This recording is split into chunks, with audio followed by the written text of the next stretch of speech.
Transformers War for Cybertron Earthrise RC, référence E17, est une nouvelle figurine Deluxe de la vague 2 de cette année 2020. Comme d'habitude, on va vous présenter rapidement le packaging, la figurine en mode robot, en véhicule, quelques comparaisons, mais avant un bref historique sur le personnage.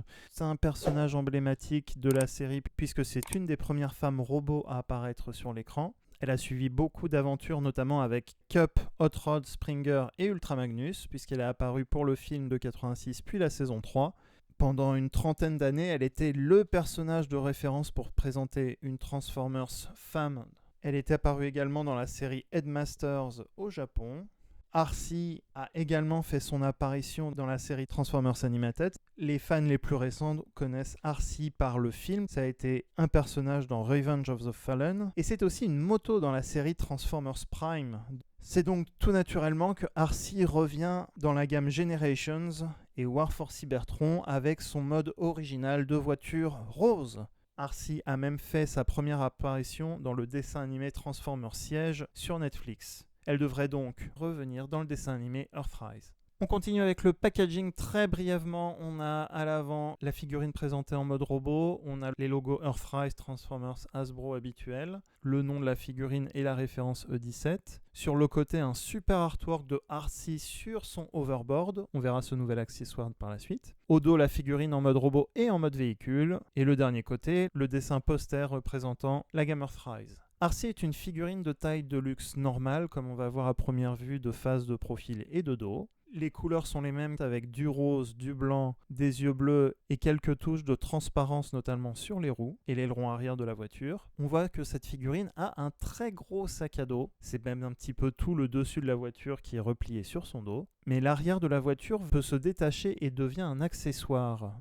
Un accessoire plutôt malin puisqu'il va devenir un overboard. Une planche volante. Il y a un petit bouton sur le côté du capot à actionner et l'accessoire peut se détacher. A noter que l'accessoire est très solidement attaché, donc il n'y a pas de risque qu'il tombe. On déploie les roues sur les côtés, on replie le panneau et on a donc ce nouvel accessoire. Le profil est beaucoup plus affiné et normal pour la figurine RC et on peut bien sûr monter la figurine sur les points de connexion du hoverboard. RC a également un deuxième accessoire, un pistolet transparent qu'elle peut ranger à la taille, à l'arrière, et ou qu'elle peut placer dans sa main. La figurine est tellement bien articulée qu'on peut presque reconstituer le dessin avec la figurine.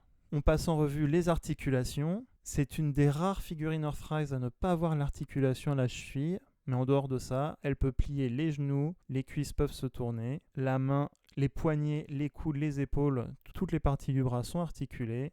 Elle peut tourner la tête. La figurine est donc très très bien articulée. A noter que pour cette vidéo, je n'ai pas baissé le petit panneau qui est derrière la tête, mais ça ne change pas trop la silhouette de la figurine. RC peut ajouter des blast effects à l'arrière de sa planche pour simuler un envol.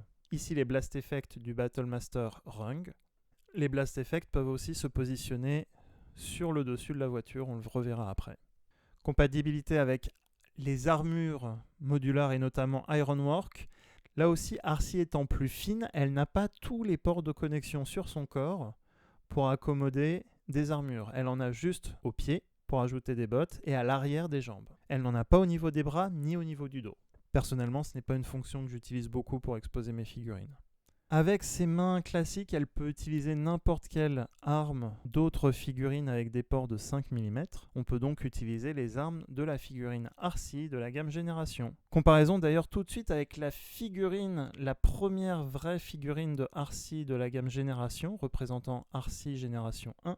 Alors personnellement, entre les deux figurines, pour le mode robot, je préfère la nouvelle version. Pour le mode véhicule, c'est autre chose. On remet aussi le hoverboard dans le dos pour comparer les deux gros sacs à dos entre guillemets des deux figurines. On voit que les proportions de la figurine Earthrise ont été améliorées pour cette nouvelle figurine. La version à gauche est donc la version Génération et plus précisément la version Legends sortie au Japon. Les deux avantages de l'ancienne figurine étaient les armes, notamment les épées, et un visage qui était beaucoup plus peint et beaucoup plus détaillé. Pour le reste, je préfère les proportions de la nouvelle figurine qui sont beaucoup plus normales, beaucoup plus raffinées et améliorées que l'ancienne version. Comparaison tout de suite avec d'autres figurines Deluxe de la gamme Earthrise, Wheeljack de la première vague des Deluxe et Alicon qui est aussi une autre Deluxe qui vient de sortir. Alicon est une Deluxe un peu plus petite, Arcee a des proportions normales pour sa taille de luxe.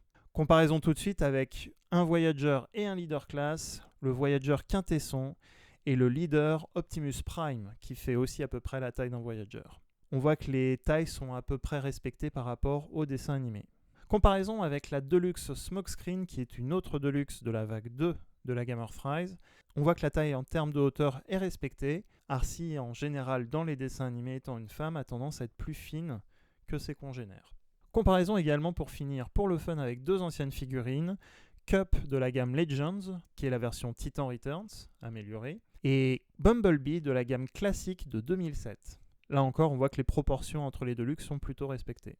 On passe maintenant à la transformation. Le but va être assez simple, il va être de replier les membres de Arcee, de les raplatir et de déployer la coque du véhicule pour en faire une voiture, en ouvrant et déployant tous les petits panneaux. L'arme peut également se stocker au-dessous de la voiture. La voiture, elle, est plutôt standard. C'est une voiture plutôt carrée, avec des couleurs assez basiques. On retrouve énormément de rose, un peu de blanc et un peu de gris pour les détails, et le logo Autobot sur l'avant. L'aileron en plastique transparent ne se voit pas trop, mais il est bien là. On va regarder aussi le profil et l'arrière de la voiture. Mais vu qu'il n'y a pas beaucoup de peinture, on ne voit pas tous les détails, notamment l'emplacement des roues. Il y a quand même peu de détails sculptés sur ce mode véhicule et peu de peinture ajoutée sur le dessus du rose. Sur cette photo, on voit clairement que Arcee est replié et son sac à dos, entre guillemets, constitue l'essentiel de son mode véhicule. Compatibilité Blast Effect, on l'a vu tout à l'heure. On peut ajouter des Blast Effects à l'arrière de la voiture pour simuler un effet de propulsion et sur le dessus de la voiture pour simuler un effet d'explosion. Ici les Blast Effects de Rung et de Skylynx. Comparaison avec la figurine Arcee de la gamme Legends, on voit que le véhicule de l'époque était un mixte entre une voiture contemporaine et la voiture Arcee du dessin animé, avec des lignes beaucoup plus affinées et un petit peu plus de détails, notamment avec une vitre bleue et avec un grillage à l'avant. De profil, l'ancienne version est un peu moins cubique également. La nouvelle version reste un modèle qui se rapproche du dessin animé de l'époque, mais qui reste très cubique. Comparaison avec d'autres voitures de la gamme Earthrise, Cliff Jumper qui est une petite Deluxe, et donc une petite voiture, et Hoist qui est un gros 4x4. Arcee se situe donc entre les deux en termes de taille. Comparaison avec une des premières figurines Deluxe modulaires de la gamme Ironworks, ils font à peu près la même taille. Arcee vient de sortir en France dans les magasins en ligne, on espère bientôt en magasin physique également. Le verdict, si vous n'avez pas de figurine Arcee, c'est un personnage incontournable et c'est une très bonne représentation de ce personnage. C'est également une personne qui fait partie de l'équipage de l'Arche maintenant dans le nouvel univers War for Cybertron. Donc autant profiter pour gonfler les rangs de l'équipage d'Optimus. Cette version est plus articulée et très proche du dessin animé de l'époque. Et l'usage de l'Overboard est pour moi un bon accessoire, un petit truc en plus à ajouter à ce personnage. Comme d'habitude, soutenez la chaîne en likant et en souscrivant à la chaîne pour recevoir automatiquement les futures vidéos.